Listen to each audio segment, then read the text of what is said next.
Welcome to the Resilient Recruiter Podcast. This is your host, Mark Whitby, and my co-host today is my colleague, Leanne Sara Jones-Hunt. Hi, Leanne. How are you today? I'm great, thank you. How are you? Fantastic. As many of you guys know, Leanne ran her own successful recruitment business for 10 years before becoming a coach. We've been working together for the last 2 years. In fact, our 2-year anniversary was just this week, building an amazing community of like-minded recruitment business owners. People who are coming together to share ideas, learn strategies for leveling up their billings by 200 to 300% in 6 to 12 months. And so I wanted to mix things up today and create more variety on this show. So, in addition to the interviews that I normally do, Leanne and I will be doing a series of episodes where we share insights that we've gained from working with hundreds of successful recruitment business owners. And we're going to start with a series about the biggest mistakes that we see recruiters and recruitment business owners making. Mistake number one is relying on repeat business and referrals, relying on repeat business and referrals, and forgetting that we must never, ever stop developing new business. And I say forgetting because we all know this, right? We know that the way to avoid the feast famine cycle is to continue marketing and business development activities, even when you're really, really busy. The problem is that the market has been so hot over the last 18 months that recruiters have developed amnesia and they've forgotten what we've all just been through in, as recently as 2020. And they're acting like this crazy overheated market is going to last forever.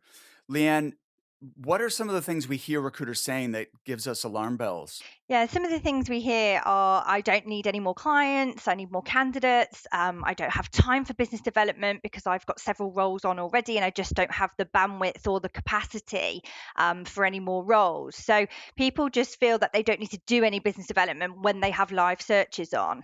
And we're hearing this so often from really smart recruiters who obviously should know better, really.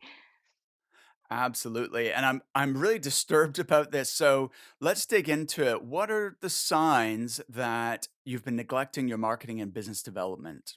So we are hearing from our members that they're relying too heavily on referrals, they're being reactive, they're not being proactive with their business development activities.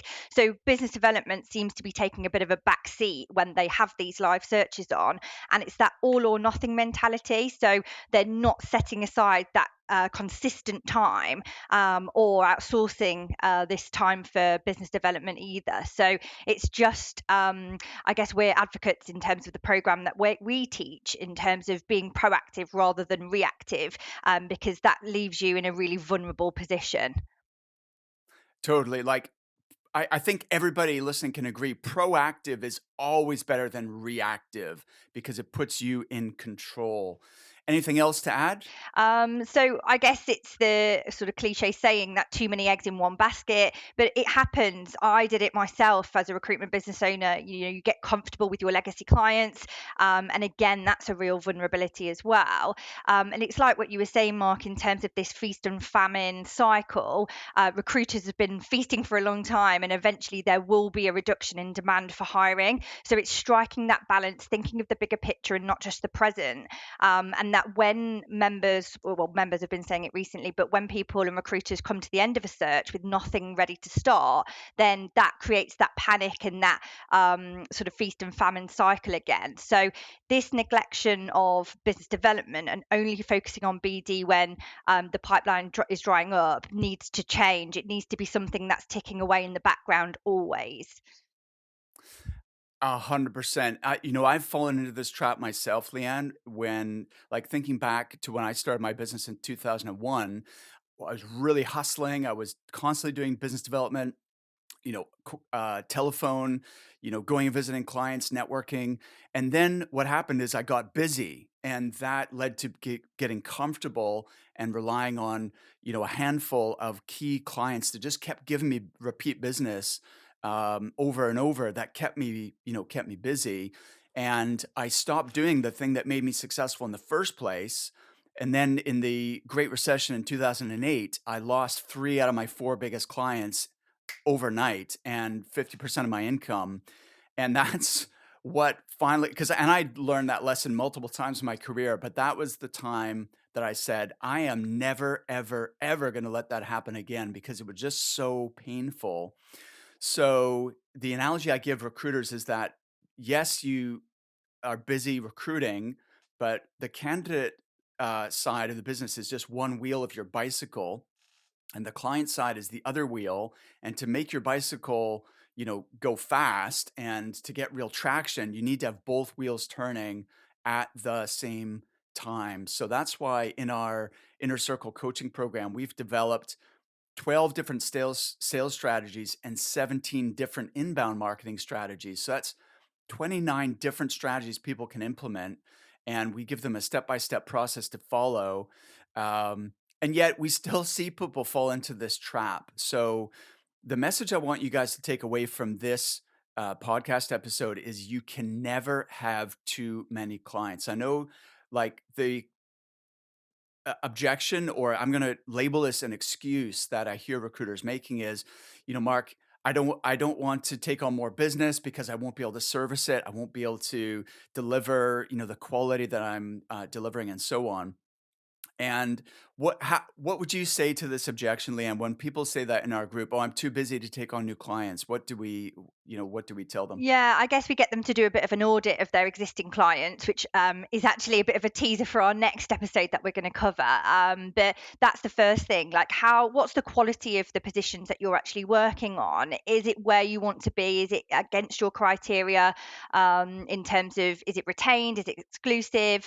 But also, if the demand for hiring is out there and actually you don't feel you have the capacity or the bandwidth, then maybe it's a time to start looking to expand your team, either with a virtual assistant or a recruiter, because you're just leaving money on the table if that's the case. So I guess it is kind of thinking of the bigger picture and expanding your mind in terms of what's possible, rather than just closing the door to clients because you're too busy. 100%. Like, if you're literally too busy to take on new clients, then why be satisfied with that? You're leaving money on the table. You need to do something to expand your capacity to deliver, as Leanne said, either, hiring someone, another recruiter on your team, or leveraging virtual assistants offshore. The other thing in terms of auditing your clients and possibly looking to upgrade your clients is, if you're genuinely that busy, maybe you're not charging enough. Maybe it's time to increase your fee percentage. And and the beautiful thing about being in that position where you feel like you're so busy that you can walk away from business, or you don't need new business, is that enables you to be more selective and cherry pick the clients you truly want to partner with, on the basis of, how committed are they, and are they willing to pay you a good fee for your service. Leanne, can you give an example from our members of someone who's really embraced this and embodies, like, having made this shift in their business? Yeah, there's been several, but in particular, Alexis. So, Alexis, when she joined us, I did her onboarding call, and I remember her saying her business was solely reliant upon referrals. But now she's got a business development machine. So, she put in place some of the strategies that we teach, which has now generates 5 to 15 appointments per week on autopilot.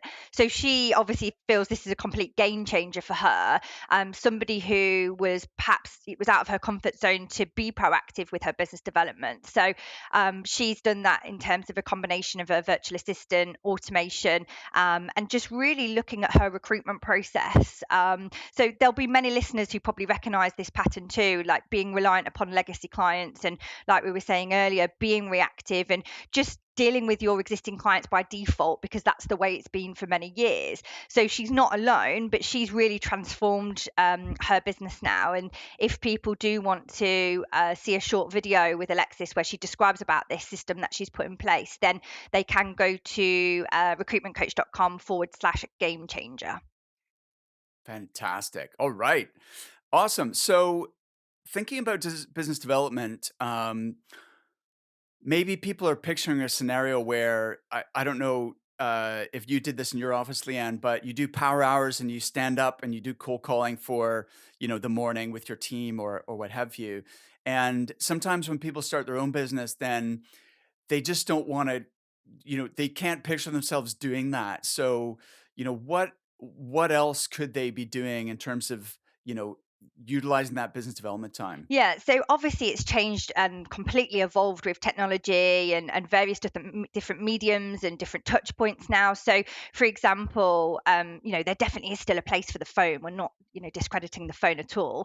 But you have text messaging, you have LinkedIn outreach, voice notes, personalized video, LinkedIn content, email, and even conferences. Yesterday, on our coaching call, Rebecca was saying how she's generated 3 different client leads just by going to a face-to-face conference. So I think now things are opening up. People need to remember that that's just as important in terms of a business development strategy and activity as well. 100%. And so there are many different channels now, and it's about creating a multi-step, multi-channel business development strategy. And all of those different methods of outreach contribute to that overall campaign. So it's not just about making cold calls or even just sending emails. There's not one thing, unfortunately, that is going to open the floodgates and bring you all the clients that you need. You need a sort of blended strategy. Mhm. And equally, this probably sounds slightly overwhelming if you're somebody that's just focused on the phone or email. And this is not something that's going to happen overnight. This is a compound effect. As you said, it's a blended approach. So, this is a sophisticated business development strategy which just takes away that feast and famine. It gives that consistency with something ticking away in the background. And I don't think we've touched on it just yet, but this doesn't have to be all down to you as well as the recruitment business owner. We are advocates for hiring virtual assistants to help with this process, but also to analyze your recruitment process and think about the activities where you can automate them as well. 100%. So let's wrap up. Based on everything we've talked about today, hopefully you can identify, what we've been talking about. Think about your own business and where you are in relation to this topic. Have you fallen into this trap of maybe you're really emphasizing delivery and business development is taking a back seat? If so, Leanne, what are some simple actions that people can take today to kickstart their business development? So the obvious one is to set aside non-negotiable time in your calendar. So a minimum 1 hour per day. So no matter how busy you are, set aside that time. Make this task smaller if it is feeling of too mammoth for you in terms of your day to day. But the most important thing here is that it's sustainable, something that you're genuinely going to do every day. So start with 1 hour, and then you'll see that it may be a compound effect, as I mentioned earlier. So that's the first sort of simple tip or action I would advise. Next is try something new. So we've gave a list there of different mediums and different channels. So for example, LinkedIn voice notes on the LinkedIn mobile app, you can send a voice note or personalized video, and that also cuts through the noise of all the messages that people might be receiving. It's just slightly different angle to take. And then the third simple action that you can take today is look at your sales process, do that analysis. What parts can be automated or outsourced, i.e., email outreach or going down the route of hiring a virtual assistant? Fantastic. Thanks, Leanne. So, my question for you, dear listener, is what are you going to do today to get this into action? I want you to really think about this and give yourself at least one of the Leanne's given 3 examples. Do something today. Take one action today to put this into practice. And secondly, ask yourself, how can I make this fun? How can I make this something I actually enjoy and I'm excited about? And if you are looking for more ideas, Leanne and I are going to be hosting a live webinar on August 15th, and it's called The 6 Pillars of a Successful Seven-Figure Recruitment Business. So it's a 1 hour masterclass. It's completely free. It's happening again on the 15th of August. It's 11 a.m. US Eastern Time, which is 4 p.m. UK time. And if you want to register for that free masterclass, it's recruitmentcoach.com/webinar. So, Leanne, do you have any final thoughts for today? Yeah, just that BD must be happening continuously in the background, be it automation or delegated to a VA or yourself. I just want to highlight that nurturing process and planting the seed is something that just needs to be happening. Some partnerships, as people know, take time to come into fruition. So we've also seen how quickly things are changing with our members. So it was a couple of months ago we covered candidate email campaigns as a hot topic of the month back in May, I think it was. And it's switched full circle now in terms of our members asking for more ideas on client generation. So this month, we're holding a client email campaign masterclass and workshop. So be mindful that you need to always be thinking about the two wheels on the bicycle that Mark was speaking about earlier. Fantastic, 100%. So, join us next time. Leanne and I are going to be talking about working with the wrong clients. Leanne, do you want to give a flavor of what we're going to be covering? Yeah, so it's that audit of your existing legacy clients and moving forward, what's going to be your criteria that you want to work to when starting new partnerships with clients. So, looking at what's the partnership that you have in place? Is it exclusive? Is it retained? What is the fees? How quickly do they come back on candidates? How efficient is their hiring cycle? Do they pay on time? How attractive is that employer? I think in terms of our job order scorecard that we offer, our members, it's very insightful and eye-opening in terms of putting these objective figures and scores on clients rather than just that gut feel and how your relationship has been for X amount of years. So yeah, looking forward to diving a bit deeper on this next time. Fantastic. All right, this was Yeah, fun. really fun.